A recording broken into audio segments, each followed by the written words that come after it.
जय श्री कृष्ण, जय योगेश्वर।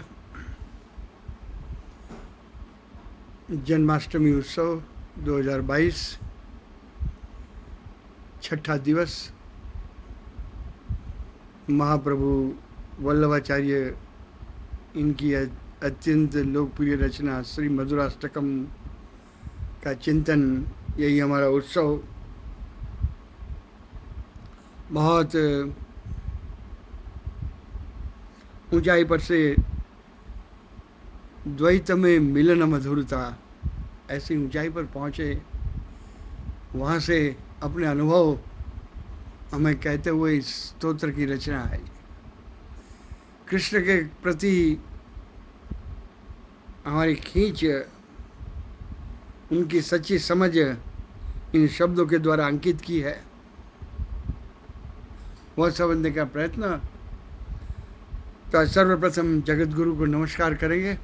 5, 6 और 7 ये 3 श्री मधुराष्टकम के श्लोक साथ में गाएंगे, क्योंकि ये रचना प्राय सभी वैष्णव लोकप्रिय होने के कारण कई लोगों तो कंठस्थ है, और शब्द भी इतने सरल है और मधुर है, गाना भी माधुर्य से भर जाएगा। तो आज शुरू करेंगे सर्वप्रथम जगत गुरु को नमस्कार से।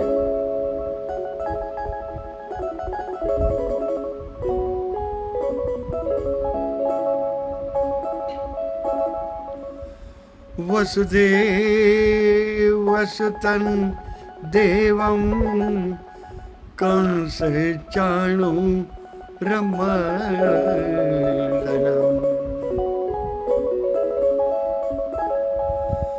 देवकी परमानंदम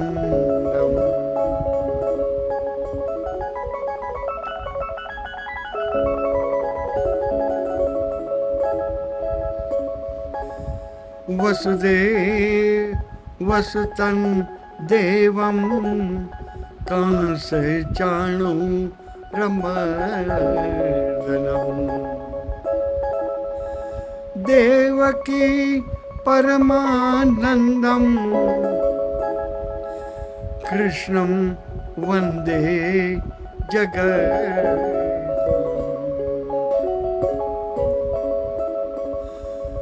गुरुर्ब्रह्मा गुरुर्विष्णु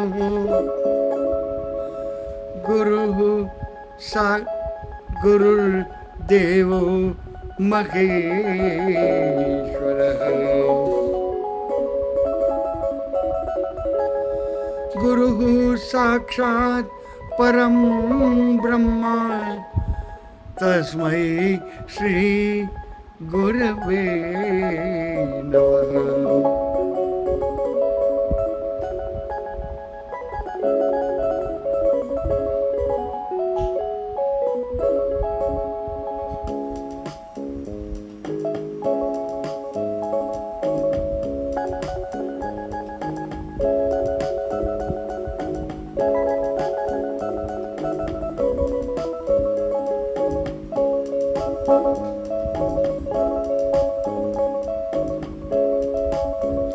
कर्णं मधुरं तरणं मधुरं हरणं मधुरं स्मरणं मधुरम्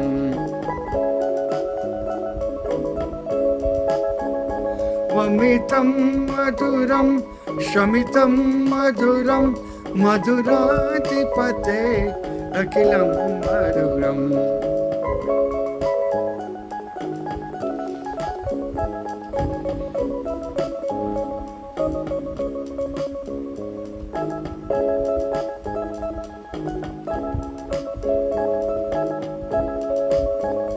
गुंजा मधुरा माला मधुरा यमुना मधुरा बीची मधुरा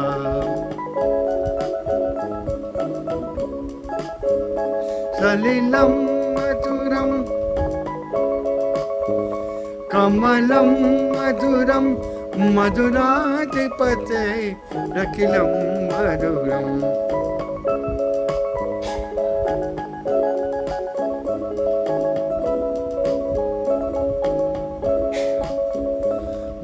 मधुरा लीला मधुरा युक्तं मधुरं भुक्तं मधुरम्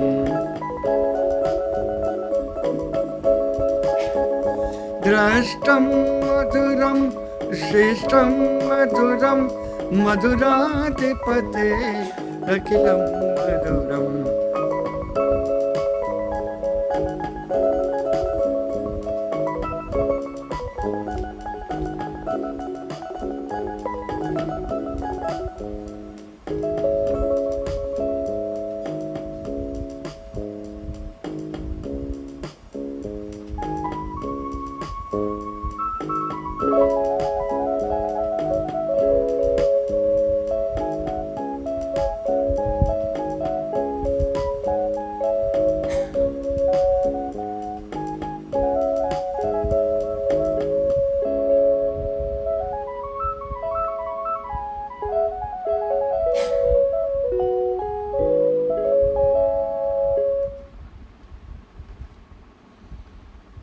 इस स्तोत्र की रचना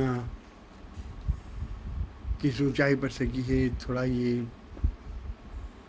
बैकग्राउंड भी समझ में आ जाए तो हमारा चिंतन ये उत्सव निमित्त किया हुआ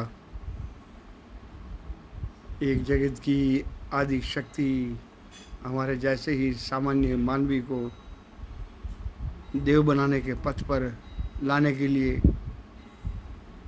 कैसे कैसे जीवन के विविध प्रयोग किए हुए थे, इनमें का आज एक बहुत सुंदर प्रयोग भी देखेंगे। महाप्रभु वल्लभाचार्य आधे घंटे तक चित्त एकाग्रता किए, वो आधे घंटे टिकने के बाद इसके पश्चात एक अलग ही संबंध निर्माण होता है, जिनके साथ आधे घंटे मानसिक बौद्धिक रिश्ता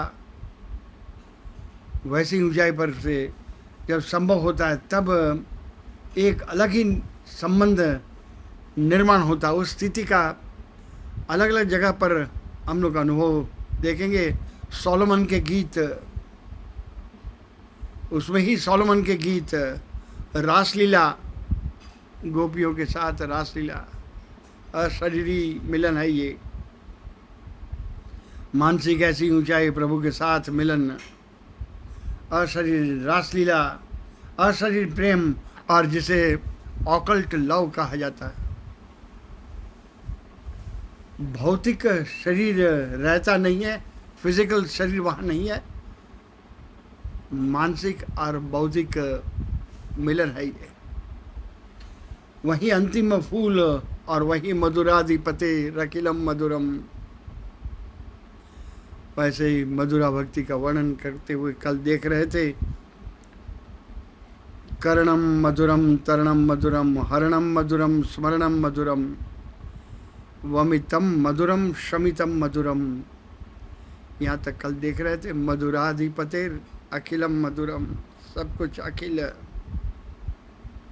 सभी विभाग माधुर्य से भरे हुए हैं। ये 6 बातें, करणम तरणम हरणम स्मरणम वमितम शमितम, अलंकार भी साथ में जुड़े हुए हैं। तो आज के श्लोक का शाब्दिक अर्थ प्रथम देख लें। आज 6ठा श्लोक, गुंजा मधुरा, गूंज, गूंज बहुत लंबे समय तक प्रियतम की गूंज बनी रहती है। और गुंजा मधुरा यहाँ शब्द प्रयोग किया हुआ। ये गुंजा का एक संस्कृत में और इस शब्द का भी अर्थ है, वह भी देखेंगे। गुंजा का दूसरा अर्थ चिंतन। गुंजा मधुरा, भगवान आपका चिंतन मधुर है। जब जब आपका चिंतन करता हूँ तब ये मधुर स्वाद का अनुभव लेता हूँ। माला मधुरा, आपके गले में माला आपने पहनी हुई है, चनौटी की माला, लाल रंग की माला जो पहनी हुई है, उसमें भी माधुर्य। यमुना मधुरा, यमुना, यमुना नदी का बहुत ही पवित्र नदी, गंगा यमुना सरस्वती, यमुना मधुरा, इसलिए यमुना के जल की लोटी कृष्ण के सामने रखते हैं। यमुना का जल है वो भी मधुर है। वीची मधुरा, वीची का अर्थ तरंगे।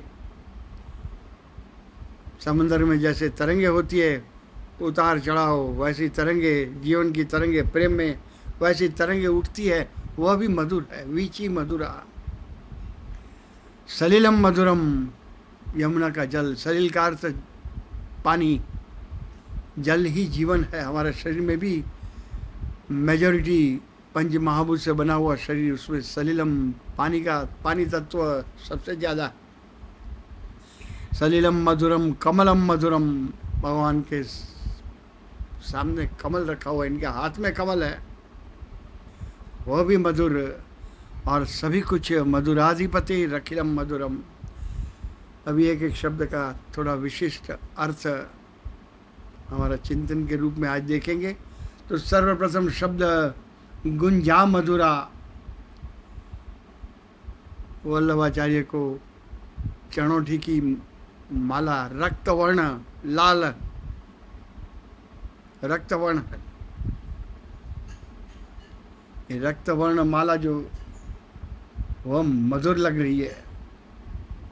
अभी रक्तवर्ण लाल, लाल रंग भगवान को प्रिय है, इसलिए तो कृष्ण को लाला कहते हैं।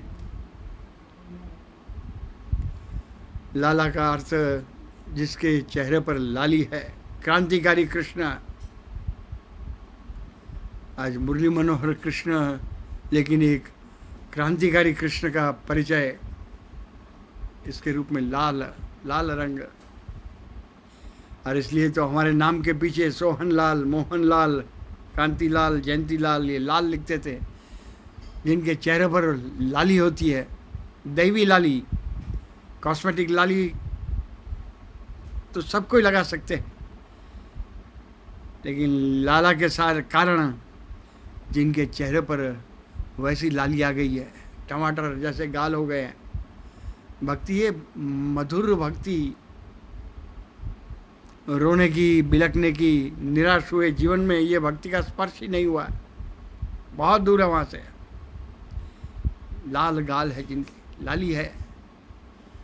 लाला को देखन गई, हो गई मैं भी लाल। गोपियाँ भागवत में, इनको जो देखने गया हुआ वह लाल होकर आता है। भगवान का लाल, आपका लाल हूँ, पुत्र हूँ आपका। ये चनोठी की माला संस्कृत भाषा में गुंजा मधुरा, यहाँ दोनों शब्द गुंजा और माला, गुंजा मधुरा, माला मधुरा, यानी चनोठी की माला लाल जिसमें रंग रक्तवर्ण है। अभी दूसरा अर्थ भी, क्योंकि इस महाप्रभु की रचना बहुत सारे अलग अलग दृष्टि से देखेंगे तो इसके बहुत सारे जीवन उपयोगी कुछ ऐसे भी अर्थ छिपे रहते हैं जिनसे हमारा कृष्ण के प्रति भाव में वृद्धि हो जाए। तो दूसरा, संस्कृत भाषा में गुंजा का अर्थ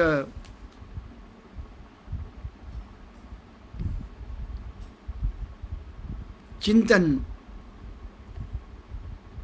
प्रेम की 8 सीढ़ी। आज प्रेम तो हमारा दिखावे का प्रेम, लेकिन जो सच्चे अर्थ में प्रेम है, Krishna is love and love is Krishna, उसकी 8 सीढ़ी है। कैसे वहाँ तक पहुँचते हैं उसका बहुत सुंदर देखेंगे तो 8 पगथी के द्वारा। इसमें प्रथम स्टेप, फर्स्ट ही गुंजा का अर्थ चिंतन, उसका चिंतन शुरू हो जाए। हम यहाँ चिंतन शुरुआत कर रहे हैं, प्रेम की प्रथम स्टेप चिंतन। एक युवान लड़का और युवती दोनों कॉलेज में साथ में बातचीत करते हैं, तब तक इसमें कोई विकार नहीं है, लेकिन जैसे ही घर जाकर उसका चिंतन शुरू हो जाए, वहीं से प्रेम की शुरुआत है। उसे चिंतन, गूंज, उसकी गूंज, आवाज़ की गूंज, मानस पट पर जब आने लग जाती है तब वह प्रथम सीढ़ी पर है। चिंतन, प्रथम सीढ़ी चिंतन, याद करना, क्या कहा था, ये कहा था मेरे मित्र ने, यहाँ से शुरुआत होती है। इसके बाद आगे प्रेम की दूसरी सीढ़ी पर पहुँचते समय उसको स्नेह हो जाता, बार बार उसका स्मरण करने से स्नेह खड़ा हो जाता। हम ये 8 दिन तक कृष्ण का इस महान आचार्य की रचना पढ़ते पढ़ते स्नेह खड़ा हो जाएगा। स्नेह का अर्थ स्निग्धता, स्निग्धता, चिपक जाना, रिलेशनशिप, आज का अंग्रेजी मॉडर्न युग का शब्द रिलेशनशिप, उसके साथ कुछ रिश्ता है, ये खड़ा हो जाएगा। और रिश्ता में स्नेह, स्निग्धता। तो ये प्रथम प्रेम की सीढ़ी में आज ये कॉलेज और सब जगह प्रेम की चर्चाएं करते हैं, फिल्में देखकर, चलचित्र देखकर, कई सारे गीत भी गाते हैं, लेकिन सच्चा चित्रण ये हमारे पुराने साहित्य में और ऐसे महान आचार्य की रचना के द्वारा यदि समझ में आ जाए, वही सच्चा प्रेम, चिंतन और स्नेह खड़ा हो जाए। लेकिन यहाँ से भी आगे जाकर तीसरी स्थिति प्रणय, रोमांस। प्रणय का आज तो अर्थ इतना घिसा हुआ है, लेकिन प्रणय सच्चे अर्थ में, प्रणय का अर्थ अटूट विश्वास। रोमांस, प्रणय, प्रणय में अत्यंत विश्वास, आत्यंतिक विश्वास। प्राय जिसकी मंगनी हो गई है, इंगेजमेंट, तब दूल्हा होने वाला दूल्हा ससुराल में जाता है और वहाँ पर कहता मैं घूमने ले जाऊँ, और कन्या को साथ में घूमने के लिए ले जाता है। उसे ही आज प्रणय कहते हैं, डेटिंग। वह तीसरी सीढ़ी है।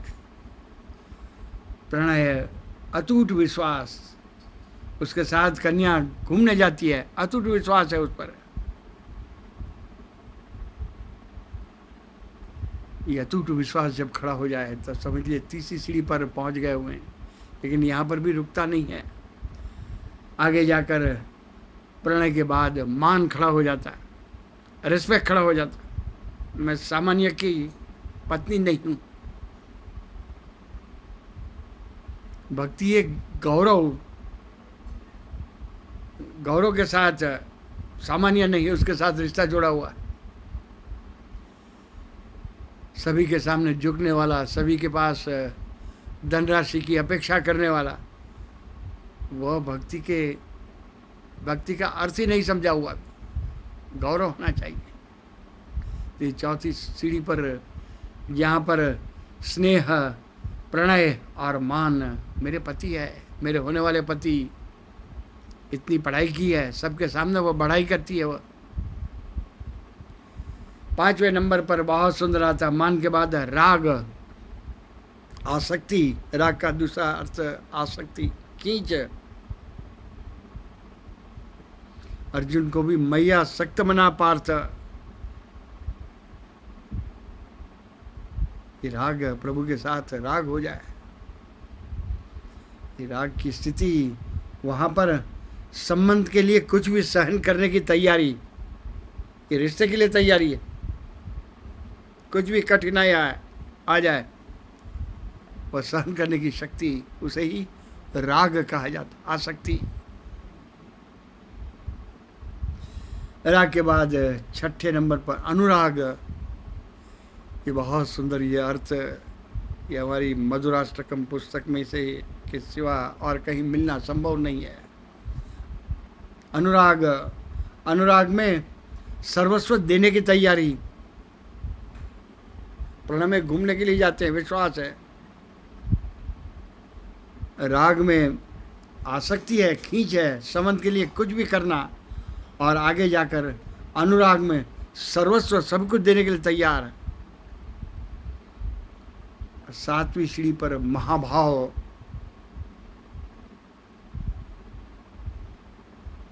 भावों की महानता से महाभाव।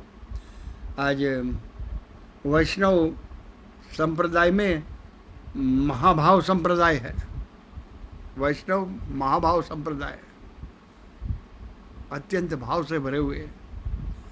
ये प्रेम की सीढ़ी में ये 7वां नंबर महाभाव खड़ा हो जाता, उसका नाम सुनते ही गदगद हो जाती है प्रियतम, और वियोग में आंखों से पानी गिरने लग जाते हैं। और 8वां टोच की स्थिति में दिव्य उन्माद। रामायण में कई सारे ऐसे दिव्य उन्माद के प्रसंग हैं। उन्माद, हनुमान और सब वानर सेना सीता की खोज करके वापस आते हैं। किष्किंधा में रिपोर्टिंग करना था और वहाँ पर बहुत भूख लगी थी, क्या करें। और सुग्रीव ने स्पष्ट रूप से आदेश दिया हुआ था, आप जा रहे हैं लेकिन किसी वन में बिना पूछे फल मत तोड़िएगा, वन का सौंदर्य खराब मत करिएगा। लेकिन ये तो दिव्य उन्माद है, सभी कोई फल तोड़कर खाने लग गए। अत्यंत प्रसन्नता, सभी नियम को तोड़ देंगे, उसकी क्षमा मिल जाएगी। दिव्य उन्माद, पहला प्रसंग। भक्ति में भी ये दिव्य उन्माद एक टोच की स्थिति है। अंगद गए थे, दिव्य उन्माद, रावण की भरी सभा में मेरा पैर हटा दे, राम सीता को लिए बिना ही वापस जाएंगे। दिव्य उन्माद नहीं है क्या? प्रभु से परमिशन लेकर आया हुआ था क्या? इतना गर्व था भक्ति के, इसके रिश्ते पर। दिव्य उन्माद। हमारे एक और भी बहुत लोकमान्य तिलक, दिव्य उन्माद।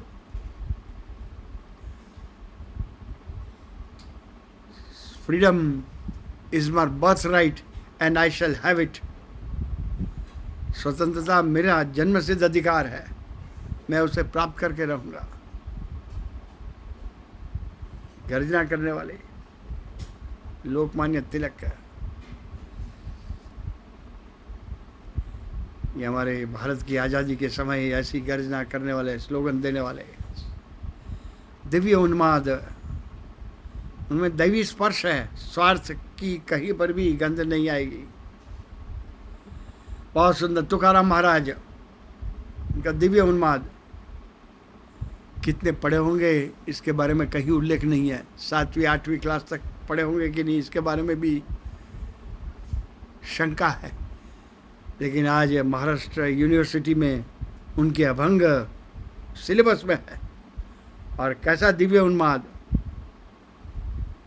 वेद का अर्थ हम ही जानते हैं और कोई नहीं जानता है। ये गर्जना दिव्य उन्माद है। ये दिव्य उन्माद है, अंतिम टोच की स्थिति है। बहुत सुंदर ये गुंजा मधुरा हम लोग देख रहे हैं। प्रियतम के साथ रिश्ता धीरे धीरे विकसित होते होते गुंजा चिंतन से शुरू। 8 नंबर फिर से रिपीट कर रहा हूँ। प्रथम स्थिति जो है वह चिंतन, चिंतन के पश्चात स्नेह खड़ा हो जाएगा। स्नेह, प्रणय, मान, राग, अनुराग, और 7वें नंबर पर महाभाव, और 8वें नंबर पर दिव्य उन्माद। उन्माद, वहाँ पर एक दूसरे की छेड़छाड़, एक दूसरे को इस टोच की स्थिति पर पहुँचे हुए कितने भी कड़वे वचन कहे तो भी वह मीठे मधुर लगते हैं। एक दूसरे की छेड़ती करना, बहुत सुंदर ये सीढ़ी। आज के मॉडर्न युग के रोमांस की भाषा परिभाषा बोलने वाले कॉलेज गोइंग स्टूडेंट्स, इनके लिए ये 8 अष्टकम यदि आ जाए तो इसका अर्थ गुंजा मधुरा। महाप्रभु वल्लभाचार्य, माला मधुरा। भगवान आपके गले में माला किसकी है? महाप्रभु वल्लभाचार्य ने माला पहनाई थी एकादशी के दिवस, और रात्रि भर कृष्ण ने वह माला पहन के रखी सोते समय भी और सुबह उठकर वही माला देखकर सभी ने अगला दिन पवित्र बारस ये उत्सव रखा हुआ। अपने लाडले आचार्य प्रिय आचार्य की पहनाई हुई माला भगवान गले में पहनकर ही सोते, पवित्र बारस है। भगवान के गले में कौन सी माला पहनाते हैं हम तो मार्केट से जाकर फूलों की माला लेकर भगवान के गले में माला पहनाते हैं। आरती और प्रसाद, हमारी पूजा सेवा संपूर्ण हो जाती है। लेकिन ऐसे महान आचार्य वो कैसी माला पहनाते हैं? ये लोगों को इकट्ठा करते हैं, विविध प्रकार के लोगों को एक उच्चार, एक विचार और एक आचार, ये तीन में बांध कर, बीच में जो धागा जो होता है वो बांध कर प्रभु के गले में माला पहनाते हैं। आदि शंकराचार्य, महाप्रभु वल्लभाचार्य, 84 बैठक, जगह जगह गए हुए हैं विविध प्रकार के लोग, कोई सत्तावान, कोई संपत्तिवान, कोई ज्ञानी, ये सबको एक ही धागे में एक उच्चार, एक विचार और एक आचार। इनकी बैठक इसलिए पवित्र है, वहाँ पर ये कार्य क्रिया हुआ और वैसे लोगों को इकट्ठा करके प्रभु के सामने माला के रूप में पहनाते हैं। वह माला मधुरा, बहुत सुंदर शब्द, माला मधुरा। ऐसी माला भगवान के गले में पहनाने वाले शिव जी के गले में कौन सी माला है? कपाली भूतेशो, खोपड़ी की माला पहनी हुई है। भगवान आपने कौन सी माला पहनी? खोपड़ी। किनकी खोपड़ी आई?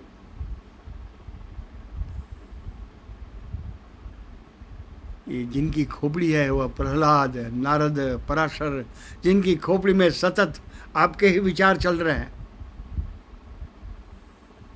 हमारा भी ये चिंतन, विचार क्रांति आई, वैचारिक क्रांति, विचार बदल जाए।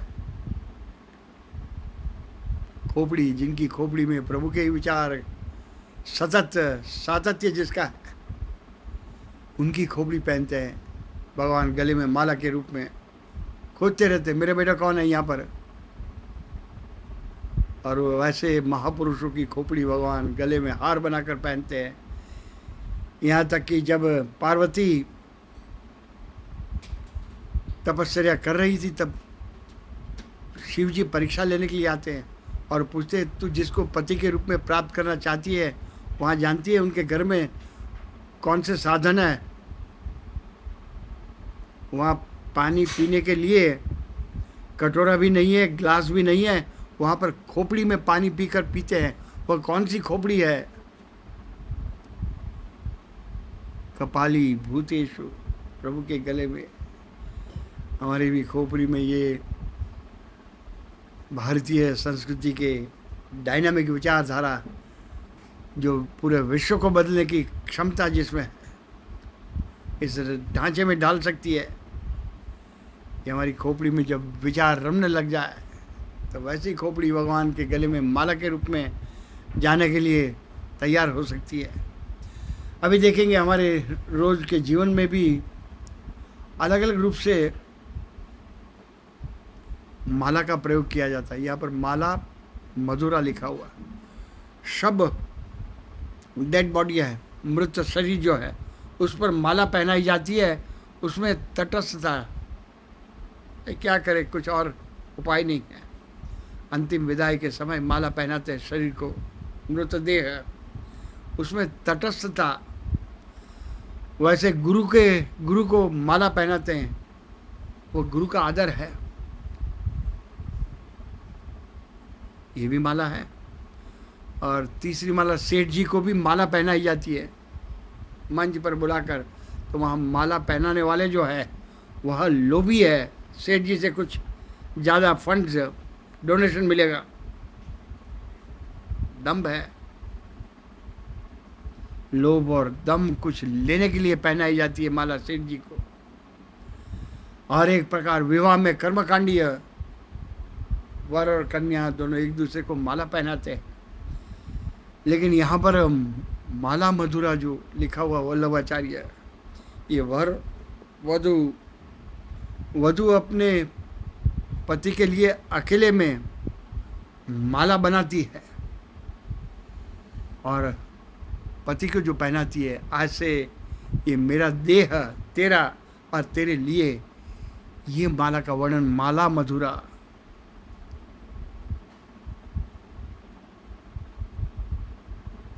भक्त और भगवान का इस तरह ये माला पहनाने का आज जो कर्मकांड, ये रिचुअल्स भगवान को माला पहनाते समय, ऐसे महान आचार्य की माला के और जाना चाहिए।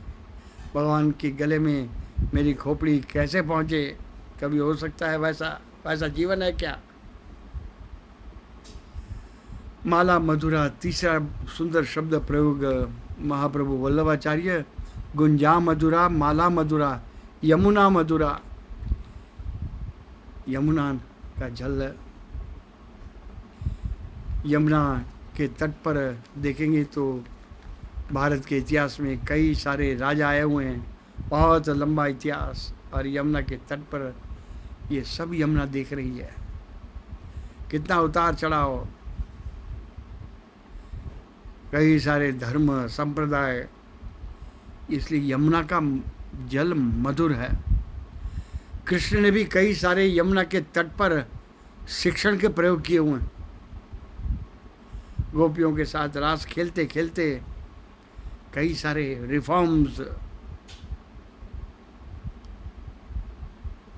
यमुना मधुरा, इसलिए यमुना का स्नान करने के लिए जाते हैं। यमुना, यम की बहन, यम द्वितीया उत्सव है। दिवाली के बाद बहन के घर भाई भोजन के लिए जाता है। यमुना मधुरा, यमुना का जल भगवान आपके सामने है, वह भी मधुर है। यमुना मधुरा, वीची मधुरा, वीची का अर्थ तरंगे, कर्तृत्ववान पति। आज तो प्राय पति की उपमा जो है वो समझना ही कठिन है। पतन के रास्ते से रोकने वाला, सहधर्मचारिणी, लेकिन पति में ही दम न हो तो दंपति कैसे कही जाएगी? दम वाला पति। तो वैसा पति जब कुछ सामाजिक, वैयक्तिक और अशक्य को शक्य बनाने का जब सफलतापूर्वक वैसा प्रयोग करता है, तब प्रेम की तरंगे अशक्य को शक्य। कृष्ण ने कैसे, देखें जैसे गोवर्धन पर्वत, वहाँ पर एक ही प्रवचन में कई सारे वहाँ के गोकुल के लोग जो इंद्र की पूजा करते थे, वह गोवर्धन पर्वत की पूजा करने लगे। ऐसे कई सारे अशक्य लगते हुए उसको शक्य बनाकर प्रयोग किए हुए हैं। तो उसके प्रति प्रेम की तरंगे जो बहने लग जाती है, उसे ही वीची मधुरा। इसके कृष्ण का जीवन, क्रांतिकारी जीवन का यदि हम लोग समझने लग जाए तो वैसी तरंगे वीची मधुरा। आगे वाला शब्द सलिलम मधुरम, जल तत्व, वरुण देवता। यमुना का जल लोटी में रखते हैं हम लोग, ये सलिलम, ये जल जो है, इसके कारण ही सुबह स्फूर्ति हमें प्राप्त होती है। सुबह उठकर ही आंखों में, चेहरे पर जल डालते हैं, स्फूर्ति आ जाए। जल ही जीवन है। हमारे शरीर में भी पंच महाभूत से बना हुआ, इसमें जल तत्व ही मेजॉरिटी, 75%। ये पृथ्वी की रचना भी देखेंगे तो वहाँ पर भी जल, समंदर, पानी, वह सबसे ज़्यादा, सबसे अधिक मात्रा में पृथ्वी और जल। सलिलम मधुरम, ये जल देवता। इसलिए तो संकल्प, शुभ कार्य से पहले ब्राह्मण हाथ में जल रखकर कहता है, अभिशोभन वरुण देवता के सामने ये हाथ में जल रखकर मैं प्रतिज्ञा कर रहा हूं, देव है जल देव, सलिलम मधुरम, भगवान आपके पास जल के बिना जीवन शक्य नहीं है। भोजन किए बिना कुछ दिन चल सकता है, लेकिन बिना पानी पिए बहुत कठिन, असंभव। सलिलम मधुरम, कमलम मधुरम, भगवान आपके हाथ में कमल है। किसके लिए रखा हुआ?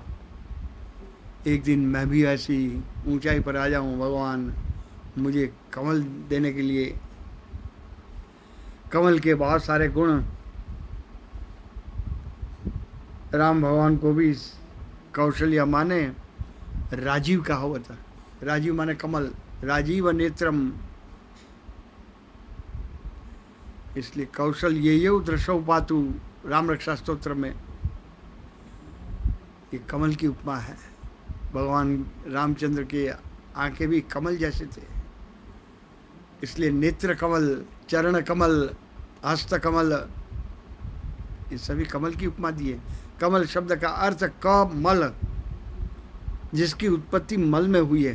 क हमारे क ख ग ABCD जैसे करते हैं वैसे क ख ग से शुरुआत होती है, तो उत्पत्ति क से होती है।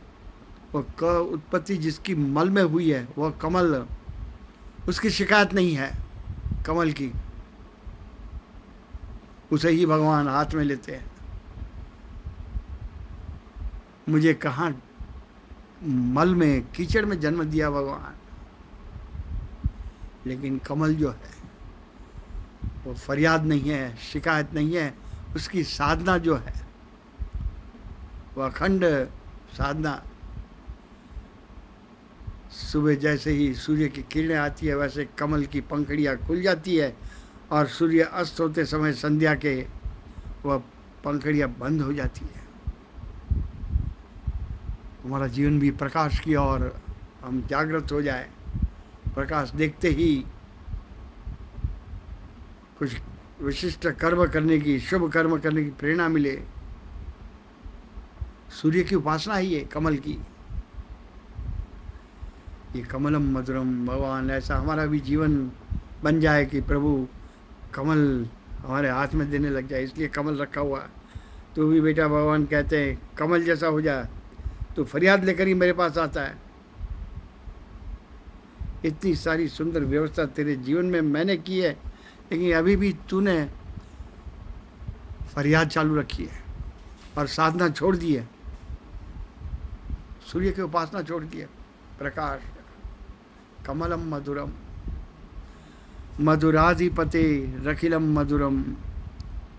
बहुत सुंदर है, एक एक शब्द में भक्ति का अलग अलग मार्ग बताया हुआ है। ये हम समझ लें तो वही सच्चे अर्थ में ये जन्माष्टमी उत्सव आज ये श्लोक फिर से गाकर आज समय के संकेत कर रहा है। ये गाकर आज पूरा करेंगे तो छठा और सातवां श्लोक आज गाएंगे साथ में ही।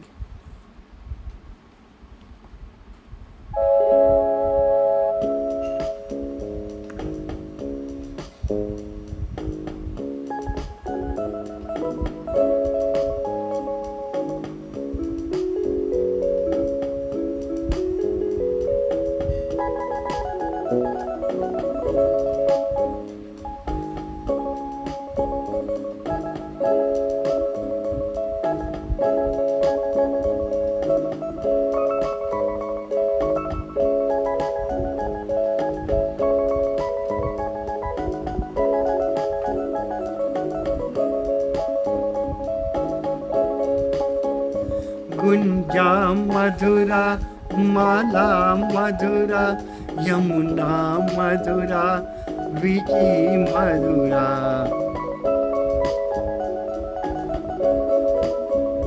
सलिलम मधुरम, कमलम मधुरम, मधुराधिपते रखिलम मधुरम।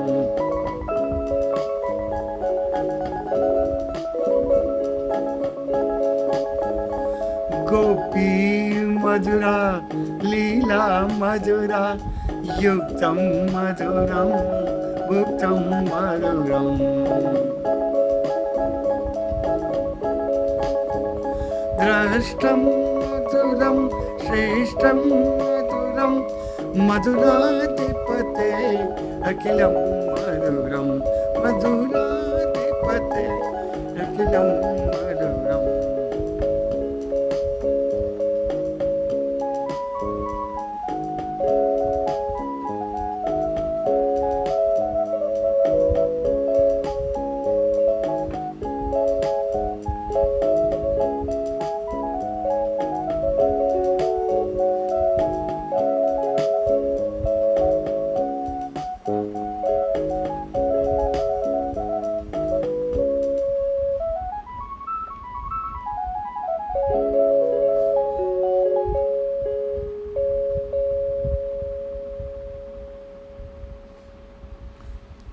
जगत गुरु अपने गुरु को नमस्कार करके आज पूरा करेंगे।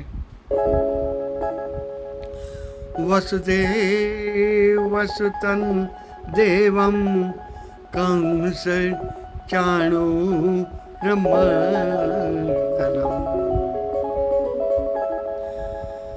देवकी परमानन्दं कृष्णं वन्दे जगद्गुरुम् गुरुर्ब्रह्मा गुरुर्विष्णु गुरुर्देवो महेश्वर गुरुः साक्षात् परं ब्रह्म तस्मै श्री गुरवे नमः।